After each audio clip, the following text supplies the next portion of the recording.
سلام كبرات تخاتاتلتي ليلو تي في كما يحكم لومي لتاو مدب ناي حرام ريت تግራይ يخهلونا حرام ريت تግራይ በብግዚኡ استفالاله عقمታት ኣብ ምጥርናፍ ይዝርከብ استفالاله ስልያው ንጥፈታት ኣብ ምክያድ استفالاله ዓበይቲ ዓወታት ኣብ ምዝጋብ ይዝርከብ ስለዚ በብግዚኡ ክንሰርሓልኩም ፀናሕና ኣነቅርበልኩም ፀናሕና መደባት ሪኢኹም ኢኹም ሓራም መሬት ትግራይ ኣብ ኣዝዩ ፅቡቅ ኩነታት እዩ ዘሎ ምስ ፖለቲካዊ ትሕዝቱ ምስ ወተሃደራዊ ዓቕምታቱ ምስ መካናይዝዳቱ ኩሉ ነገር ዝተዋሃሃደን ዝለዓለን እዩ ኮይኑ ዘሎ ዛስዋይ ዓወት ዘብሎም ዘሎ መራሕቲ ጉጅለ ኣደመ ወይ ጉጅለ ፅንተት ስለዚ ኣብዚኦም መንስማዓ ናበለ መንእሰይ ዛዝመረ መንእሰይ ፈቅዲ ጎታት ተደውሪዮም እንዳሃለው ኣፅምቶም ከይተኣረየ እንዳሃለው ኣብቲ ጎታት ኬሚካል ናብ ዝዋኑ ኬሚካል ወርቂ ከኣር ናብ ዝዋኖም ዝድብር ዘሎ ስርዓት ንዑ ተቃዊሞ እየ ዝወፃ ኩሉ ምክንያት እዚ ትግራይ እዚ ኩሉ ወፃዓና ተረድኦ حلو كان واحد كيول خلا قومهم خلا نقنصلو نافليو كن بعل عد عرز ولا بزقروا معلت كون كن بعل عد عرز ولو جغان تقالتنا تقوموا سلازاس معطرح نقنصلو بمرز ديو بطيتم ديو نقنصلو زنور زلو بوتاتنا اهلي قم سواهنا كيتلعلو اعصمتم كيتلعلن هلو حصاون زالعلو ኣብ ሓንቲ መኪና 20-30 መናእሰይ ተሰዊኦም ብድሮን ተወቅዕ ነቶም ዓፅምታ ትጎድኑ ዘሎ ዓፅምቲ ከያልዕሉ ሓፃዊን የማልዕሎም ዝሰጠም ጀነራላት ዝበሃሉ ጀነራላት ሕወሓት እዮም ዞም ጀነራላት እዚኦም ስለዚ ነዚ ስርዓት እዚ ተቃዊሞይ ዝወፀኹ ተጋደላይ ኣብዚ ዘሎ ተጋደላይና ኣብዚ ሓራም መሬት ዘሎ ተጋደላይና ይኹን ምሁራት ፖለቲከኛታት ዝወፁ نسرعت بمقامهم نزخت قوامهم خلها بعدهم كازلكم رايات كل جزء ابز زلو مهور اكلنا ابز زلو بوليتيكا وحيلنا ابز زلو كل ነገር ገባሪ ሓዳግ ዝኾነ ዓቕሚ ኣብ ሓራም መሬት ትግራይ ምሳናሎ እዩ ዘሎ በላዕኹካ ሰተኹካ ደምስታይ ዝኣመሎም ስለ ዝኾነ ኣነ ብስርዓት ኣብ ዞባ ሰሜን ምዕራብ ናይ ዞባ ክትትል ይሰርሕ ዝነበርኩ ብስርዓት ኣብ ሰዓት እዚ ኣነ ብሰርሕላ ተኽላይ ገረመድህን ኢልካ እቲ ፍጻም ስራሕ ዋሕድ ዝበሃል ተኽላይ ገረመድህን ኢልካ ካልኦቶም ዘሎ ካብኡ ጀሚርካ ንታሕቲ ዘለዉ በዓል ምግሪ ሃይለ ወዲያዘል ዋንኣይ ወርቂ ዓይኑ ሽፎት ኣብ ድሕሪት ኣቕሚጦም ንስኻ ክናገሮም ከለኻ እኮ ሓጎስ መስንደ ገለ ዝብሉ ሽፍታ ኣብረሃዋ ኣቕሚጦም ቀጣይ ድውሉ መፅኡ ሓኒቑ ሒዝካ ይኸይድ ኣብ ሜል ኣብረሃዋ ይቕፅለካ ንኽንዳ ኣብረሃዋ ንኽድ ኬሚካላት ናተገበረ ገበሬታት ሕነቑ እዮም ዘለዉ بقرارهم يوم تتحزم زلوا كيميكالي دفعلوا أو طريقهم يساتها أو يموتا دكما أو يساتوا أو يموتوا يا زحونا جيجنا تقادلاي كاب حرام مريت تقرايو زارب زلو موسيو مخنياتي زارب زلو نحنا تمالي كاب قولاتهم بين زرحنا يوم تمالي كاب رباطات تكز زرحنا يوم تقراي كدحن هزبا خدحن نحنا ونملئنا خندحن دا أمبر كم زحجز قبرو زلو ريساتات من سيكيتل عليه قوبتات ففحيرم مقابرم ففحيرم ورق خاريو حزب تقراي أبز تقومولو بوتاتات أو خيدم بتزاري وورق بكيميكال نتحسب أبروباتات إنساتات كمتا من سيات كموتو استفلا لينا قربت حمام كرعيم بقى استفلاي حساب اندحري ولا ابتحتيهم كان استفلاي حسابون تطريخه بقى تليفون بدحري التليفون تدويلهم كنصلت له مزيوم ناب حدا بوتا خطوس صنيح ناب كم زي بوتا وسيدوم زقنصلو خايز بلنا زلو جigna حاونا تقالاساي كاب حرام مريت تግራይ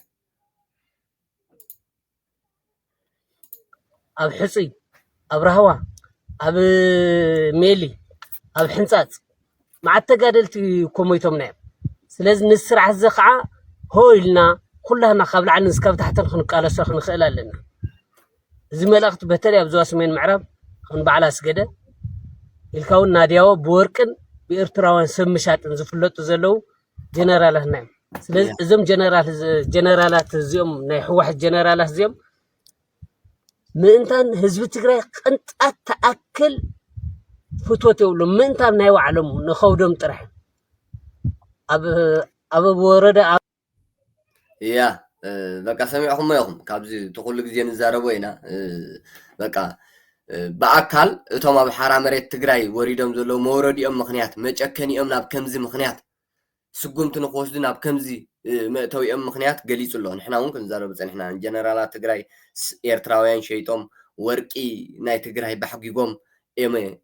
ከብድታቶም ዘዕብዩን ዘግጅፉን ህዝቢ ትግራይ ከዓ ኣብ ዓፀቦ ዝነብር ማለት እዩ ስለዚ ክቡራት ተኸታተልቲ ሊሎ ቲቪ ሓፈሻዊ ብዙሕ ሰብ እዩ ናብ ሓራ መሬት ትግራይ ፅምበር ዘሎ ኣብዚ ግዜ እዚ ብዙሕ መንእሰይ ሎሚ እውን ካብ ኣርሚ 31 ናይ ዘመቻ ሓላፊ ገብሩ ባንዳ ናብ ሓራ መሬት ትግራይ ወሪዱ ኣሎ ኣብ መኸተ ብልዑል ጅግንነት ዝፍለጥ ገብሩ ባንዳ ኣንፃር ጉጅለ ድሕረት ንምቅላስ ናብ ሓራ መሬት ወሪዱ ኣሎ ኺሉ ኣሎ ብገብረ ስላሴ በላይ ካብ ትምራሕ ዘላ ኣርሚ 22 ንሑሱር ክድምና ስርዓት መንጀሪኖ ጉጅለ ኣደመን ዝተቃወሙ 11 ኣባላት TDF ተወዲቦም ናብ ሓራ መሬት ትግራይ ምፅምባሮም ኣብ ናይ ትማልን ሎም መደብና ምፅብፃብና ዝዝከር እዩ እቶም ኣባላት ኣርሚ 22 ዝነበሩ 11 ተጋደልቲ ሰራዊት TDF ኣብዚ ሳልስተ ተወዲቦም ናብ ሓራ መሬት ትግራይ ዝተፀምበሩ ሕሱር ከዳሚ ስርዓት መንጀሪኖ ኣባላት ሰራዊት ትግራይ ንህላዊ ስርዓት ህግደፍ እውን ደው ንኽብሉ ንዘካየዶ ዘሎ ህዝባዊ መትከል ራሕሪሖም እዮም ዘይ ህዝባዊ መትከል ራሕሪሖም እዮም ናብ ሓይሊ ሰላም ትግራይ ናብ ሓራ መሬት ትግራይ ኣትዮም ዘለዉ ብዘይካ እዚኦም እውን ካብ ኣርሚ 24 ካብ ኣርሚ 44 ካብ ኣርሚ 42 ሓዊሱ ንሕና ናብ ህዝብና ኣይንትኩስን ማሕተም ህዝብና ኣይንምንጥልን ሓለውትን ዋሕስን ህዝብና እምበር ናትኩም ዘብዐኛታት ንብረትን ኣይንኸውንን ኢሎም 54 ኣባላት TDF ነበር ኣብ ሳልስትን ኣብ ሓራ መሬት ትግራይ ተፀምቢሮም ኣለዉ እዮም ብኻልእ ዜና እውን ኣብ ዝሓለፈ ግዜ ካብ ጋርድን ሓለውቲ ደብረ ፅንተት ደብረ ዕንክሊል ዝኾኑ ኣባላት ኮማንዶ ዝተፈላለየ ዓበይቲ ሰነዳት ዝሓዘ ኮምፒተራት ናይቲ ፕረዚደንት ነበር ሒዞም ናብ ሓራ መሬት ትግራይ ምፅምባሮም ዝፍለጥ እዩ ቀፂሉ እውን ኣብ ሓለዋ ኣገደስቲ ሰብ መዚ ቤት ፅሕፈት ፕረዚደንት ትግራይ ብደረጃ ምክትል ሓላፊት ሓለዋ VIP ዝነበረት ዋዕሮ ተጋዳሊት ድማ ንኸዳሚ ስርዓት ህግደፍ ንዝኾነ ጉጅለ ድሕረት መንጀሪኖ ራሕሪሓ ናብ ሓራ መሬት ትግራይ ኣትያ ኣላ ምክትል ሓላፊት ሓለዋ ኣገደሲ ሰብ መዚ ቤት ፅሕፈት ፕረዚደንት VIP ዝነበረት ዋዕሮ ተጋዳሊት ሙለይ በርሀ ጓልሓየት ንሕሱርን ከዳምን ጉጅለ ድሕረት ስርዓት መንጀሪኖ ራሕሪሓ ምስ ሙሉእ ዕጥቃ ናብ ሓራ መሬት ትግራይ ተፀምቢራ ዘላ ህዝቢ ትግራይ ንትግራዋይን ትግራዋይነትን ዝኸፍሎ ረዚን ዋጋ ብውሑዳት ጉጅለ መንጀሪኖ ደብረ ፅንተት ተጨውዩ ንህላወ ጉጅለ ሽፍታ ሻዕብያ ደው ክንብል ንዝተታሕዘ ፕሮጀክት ውጥን ጥፍኣት ህግደፍ ዝኾነ ፅምዶ የለኹሉን ዝበለት ተጋዳሊት ሙለይ በርሀ ካልኦት ብፆታውን ኣሰራ ንክስዕቡ ፀዊዓ ኣላ ንህላወ ትግራይን ትግራዋይነትን ከውሑስ ዓጢቑን ተኳሽሑን ደው ዝበለ ሓይሊ መንእሰይ ትግራይ ሎሚ ብመንገዲ ሕሱርን ከዳምን ስርዓት መንጀሪኖ ክጭወ ንህላወ ስርዓት ሽፍታ ሻዕብያ ከውሑስ ኣብዚ ግዜ እዚ ብዘይ ኣፍልጦ ሰራዊትን ህዝቢ ትግራይን ኣብ ስምምዕ በፂሕሎ ጉጅለ ድሕረት ንህዝቡ ሰላም ዘይሃበ ስርዓት ህግደፍ ሎሚ ብኻባን ሰናይ ፈቃድን ስርዓት መንጀሪኖ ተሓንጊሩ ብምእታው ንዝርከቡ ኣቅርቦት ሸቐጣት ዕዳጋ ትግራይ እንዳጋሓጠ ናብ ኤርትራ ብምግዓዝ ዋጋ ዕዳጋ ትግራይ ኣናጊዑ ወይ ዝርከብ ወይ ሰማይ ተሰቂሉሎ ናህር ዕዳጋ ናይ ትግራይ ብደው ዝመተ ስርዓት መንጀሪኖ ነዚ ንክካየድ ብጉልባ ብቶም ተኸፈልትን ከደምትን ነጠፍቲ ማሕበራዊ ሚድያ ኢና ባህልቲ ተጋሩ ንውጥን ፕሮጀክት ፅምዶ ሽፍታ ሻዕብያ ናብ ህዝቢ ትግራይ ኣተኣታትዩን ቀስ ብቀስ ምስ ህዝቢ ኣላሚዱን ንTDF ምስ ደመኛታት ህዝቢ ትግራይ ምስ ዝኾኑ ሓይልታት ፋኖን ኣራዊት ሰራዊት ኤርትራን ኣላፊኑ ንተወሳኺ ፕሮጀክት ጥፍኣት ክጠምሮም እዩ ዝዳኸር ዘሎ ነዚ ንምብርዓን ድማ ከምቲ ዝበዝሕ ሰራዊት ትግራይ ራሕሪሕዎም ናብ ሓራ መሬት ትግራይ ወሪዱ ዘሎ እቲ ዝተረፈውን ናብ ዝኸፍአን ዘይወፆም ፕሮጀክት ጥፍኣት ስርዓት መንጀሪኖ ንሽፍታ ሻዕብያን ቅድሚ ምውዳቑ ንዝሓሸ መንገዲ ወይ ከዓ ዝሓሸ መንገዲ ክመርፅን ክውስንን ህዝቡን ነብሱን ከድሕን ናብ ሓራ መሬት ትግራይ ክፅምበር ይግባእ ድሓር ኩነታት እናኸፍአ ምስ ከደን ነገራት ክትወፆም ኣብ ዘይትኽእል ምስኣተኻ ኣነ ኮ ሰላም ተተባህለ ከምዛ ኣይመሰለን ነይሩ እናበልካ ዋጋ የብሉን ወይ እንተበልካ ዋጋ የብሉን ቅድሚቲ ክኸውን ተሓሲቡ ዘሎ ናይ ኩናት ፅምዶ እትኸውን ዝኽእል ወይ ከዓ ምዃኑ ኣቐዲምካ ተረዲእኻ መንገድኻ ምቕናዕ እዩ ዝሓሸ ኣመራፂ ስለዚ ኣብዚ ግዜ እዚ ዝበዝሕ መንእሰይ ትግራይ ከምኡውን ኣባላት ቲዲኤፍ ነበርን ብብዝሒ ብዘይምቁራፅ በሽሓት ዝግመት ቁፅሪ ናብ ሓራ መሬት ትግራይ ዝፅምበርዎ ዘለው ከም መቐፀልቱ ድማ ጅግና ተጋዳላይ ብሰንኪ ብኬሚካል ገይሮም ዝውድእዎ ዘለው ሰሜን ምዕራብ ትግራይ ግፍዕታት ጭቆና ዝወለዶ መንእሰይ ኣባል ቲዲኤፍ ነበር ናብ ካብ ሓራ መሬት ትግራይ ኣብ ኣርሚ 24 ምክትል ኣዛዚ ክፍለ ሰራዊት ኣክሱም ዝነበረ ምኩር ተጋዳላይ ንሕሱር ክድምና ስርዓት መንጀሪኖ ራሕሪሑ እዩ ናብ ሓራ መሬት ትግራይ ምፅምባሩ ገሊፁ ዘሎ ምክትል ኣዛዚ ክፍለ ሰራዊት ኣክሱም ኣርሚ 24 ዝነበረ ሓርበኛ ተጋዳላይ ቴድሮስ ሃይሉ እውን ንሕሱር ክድምና ስርዓት ህግደፍ ደው ንዝበለ ጉጅለ ድሕረት ብምርሕራሕ እዩ ናብ ሓራ መሬት ትግራይ ተፀምቢሩ ዘሎ ኣነ ንህላወ ትግራይን ተጋሩን እምበር ንህላወ ስርዓት ህግደፍ ደው ክብል ኣይተጋደልኩን ኣይተኳሻሕኩን ድሕሪ ምባል ብጉልባብ ፅምዶ ሰላም ብዝብል ፀቢብ ክያዶ ይካየድ ንዘሎ ካልእ መልክዕ ውግእ ከምዘይተቐበሎን ኣፍሊጡሎ ዝተረፉ ብፀቱ እውን ካብ ዝመፆም ዘሎ ፅምዶ ውግእ ነብሶም ከድሕኑን ኣብ ምፅናዕ ሰላም እጃሞም ንክፍፅሙን ዘኽእሎም መንገዲ ክሓሪን ዝከኣሎም ኩሉ ክገብሩን ምዒድሎ ኣብዚ ግዜ እዚ ትግራይ ዝምልከቶምን ዘይምልከቶምን ኣካላት ኣፎም ዘዘምፃሎም ዝዛረቡላ ካብ ትኸውን ፀኒሓላ ከም ዝሰማዕናዮ ኣብዚ ሳልስቲ ኣብ ሓንቲ ምረቓ መፅሓፍ ልዕሊ ትሕዝቶ እቲ መፅሓፍ ጉልባብ እናተጠቐምካ ዝካየድ መደረታት ሓደ ኣካል ምፍጣር ኣጀንዳታት ኮይኖም ኣለው ይቕፅሉ እውን ኣለው ክፍለ ሰራዊት ኣሕፈሮም ንውዕሎታታ ዘዘንቱ ብመፅሓፍ ምስናዳ ዘመጉሳ እምበር ዘውቅሳ ጉዳይ ኣይኮነን ኣብቲ ስነ ስርዓት ምረቓ ኣዛዚ ክፍለ ሰራዊት ኣሕፈሮም የባህላይ ዘውደ ኣስፋሃ ካብ ኣጀንዳ እቲ ስነ ስርዓት ምረቓ መፅሓፍ ወፃኢ ንዝረኸቦ መድረክ ተጠቂሙ ኣብ ሓራ መሬት ንዝርከብ ሰራዊት ሓራ መሬት ትግራይ ከም ዝድምስሶ ይተሓኒ ዘሎ ዘውደ ኣስፋሃ ነዚ ዘይመዘነቱ ከም መዘነቱ ፀብፂቡ ዋና ኣዛዚ ሰራዊት ትግራይ ኮይኑ ግዲ ተሰሚዕዎ ንምዝራቡ ዘሕፍር ነውራም ቃል ተዛሪብሎ ኣብ ማሕበራዊ ሚድያ እውን ብብዙሓት ነጥፍቲ ማሕበራዊ ሚድያ ተኮኒኑ ስርዓት ክገብር ኣደብ ክሕዝ ምስሊ ቲዲኤፍ ከደውን ፅቡቅ ከም ዘይኮነ ይወቕስዎን ዝተፈላለየ ነቕፌታ ይወርደን ኣሎ ንዕኡ ቀፂሉ ብዙሕ ከይፀንሐ ድማ ሓላፊ ቢሮ ሰላምን ፀጥታን ግዝያዊ ምምሕዳር ትግራይ ኮይኑ ዘገልግል ዘሎ ፍስሃ ማንጁስ ሓደ ትግራዋይ ኣብ ልዕሊ ትግራዋይ ሓንቲ ጥይት ትኹን ኣይትትኩስን ወይ ኣይትትኮስን ክብል ተዛሪብሎ ርግፅ ፍስሃ ማንጁስ ነቲ ዝተዛረቦ ዘረባ ጥዑም ዘረባ ኮይኑ ዝተሰምዖ ሰብ ብዙሕ እዩ እንተኾነ ግን ኣብ ልዕሊ ህዝቢ ዓዲ ጉዶምን ሰሓርትን ሩምታ ጠያይቲ ንክትኮስ ብምግባር ሂወት መንእሰያት ዓዲ ጉዶምን ሰሓርትን ንክጠፍእ ኣካል ንክጎድልን ምግባሩ ዝዘንጎዖ ይመስል ፍስሃ መንጁስ እዚ ናይ ሎሚ ዘረብኡ ካልኣይ መዓልቲ ኣይድገምን እዩ ጌጋ እዩ እንተዝኾን እምበር ንዘቐደመ ፅዩፍ ተግባር ጎሲኻ ከምዘይወዓልካዮ ብምምሳል ኣብ ልዕሊ ሓድሕድ ተጋሩ ዝትኮስ ጥይት የለን ምባሉ ብዙሕ ዜና ክኸውን ኣይኽእልን ኣብ ሕድሕድ ሓድነት ተጋሩ ንክዝረግ ዝገበርካ ጌርካ ሕጂ ንኩሉ ብዘተ ኢና ክንፈትሖ ዘለና ነዚ ንምግባር ድማ ኩልና ንለብን ምባሉ ፍስሃ ማንጁስ ሂወት ሰብ ምስ ጠፍአን ኣካል ምስ ጎደለን ይኸውን ስለ ዘሎ ብዙሕ ንክትቅበሎ ዘፀግም እዩ ኣዘራርብኡ ዝኾነ ኮይኑ ዕርቅን ልዝብን ውፅኢታዊ ዝኸውን ንዝቐደመ ጥፋኣትካ ኣሚንካ የቕሬታ ብምሕታት እምበር ከም ሽፍታ ሻዕብያ ናይ ዝሓለፈ በሰላኹም ቁስልኹምን ኣይተስምዑኒ ጥራሕ ናይ ቀፃሊ ርክብና ንግበር ምስ ዝብሎ ዘሎ እዩ ዝመሳሰል ማለት እዩ ስለዚ ክቡራት ተኸታተልቲ ሎ ቲቪ ሰራዊት ሓራ መሬት ትግራይ ብዘይ ምቁራፅ እዩ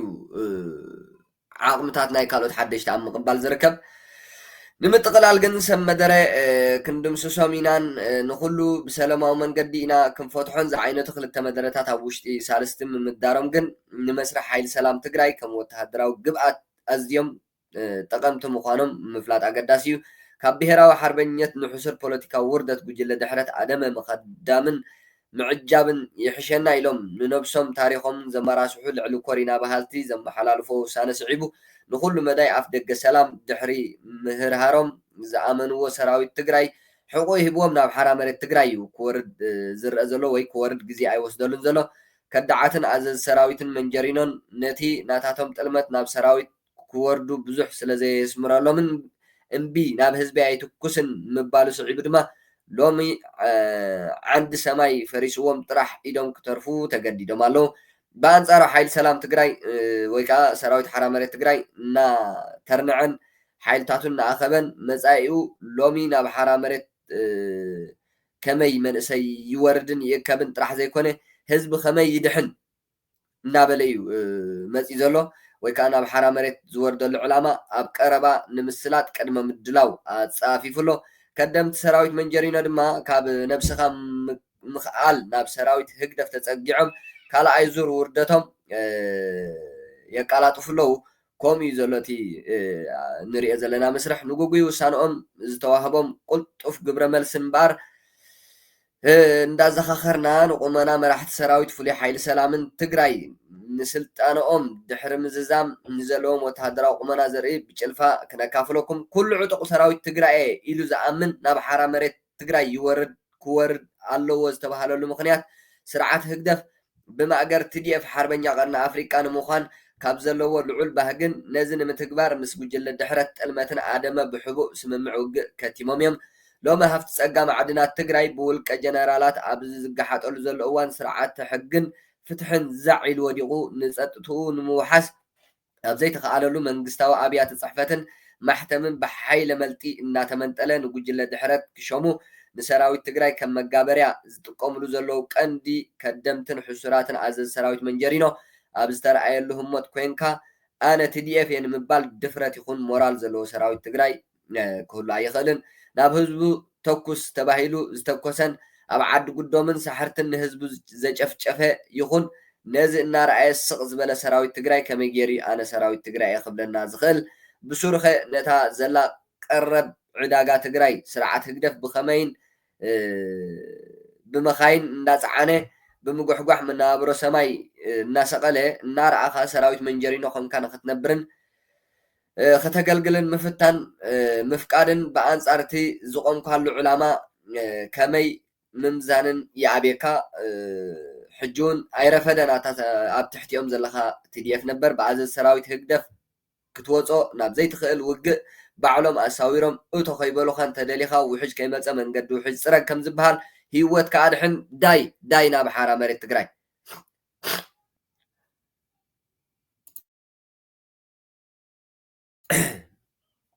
ኦኬ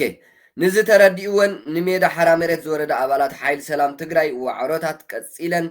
ሓሳበን ኣካፊለን ኣለዋ። ካብቲ ዝተዛረበ ፍሉይ ሓይሊ ሰላም ትግራይ ንሕሱር ፖለቲካዊ ክድምና መንጀሪኖ ዝተሓሰመ ንህላወ ህዝቢ ትግራይን ትግራዋይነትን እምበር ንህላወ ስርዓት ህግደፍ ኣይተዓጠቁን ዝበለ ንቁልዕ ወራርን ግፍዓዊ ምብስባስ ትግራዋይን ትግራዋይነትን ዝዓጠቁን ዝተኳሻሕኩን እምበር ንእርያ ማሕተምን ንምስባር መፍትሕ መንግስታዊ ኣብያተ ዕዮን ተጋሩ ኣይተዓጠቁን ኢሉ ዝተሓስመ ኣብ ሓራ መሬት ትግራይ ዘሎ ማለት እዩ።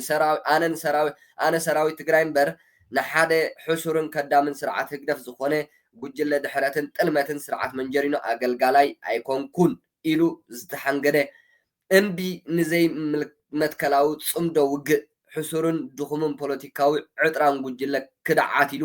ዝራሕርሐ እዩ ኣብ ሓራ መሬት ትግራይ ዝርከብ ጅግና ሰራዊት ትግራይ ንመሰለይ ፅንሑ እሞ ኣብኡ ከለኹም ሓንቲ ቪድዮ ኣላኻ ስታይ ገብረልኩም እየ ሓንቲ ቪድዮ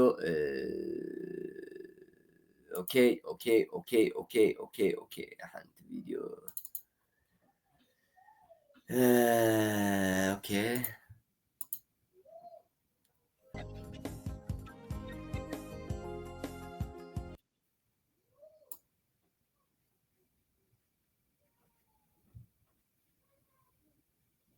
زين جانا حرا مريت تقراين دين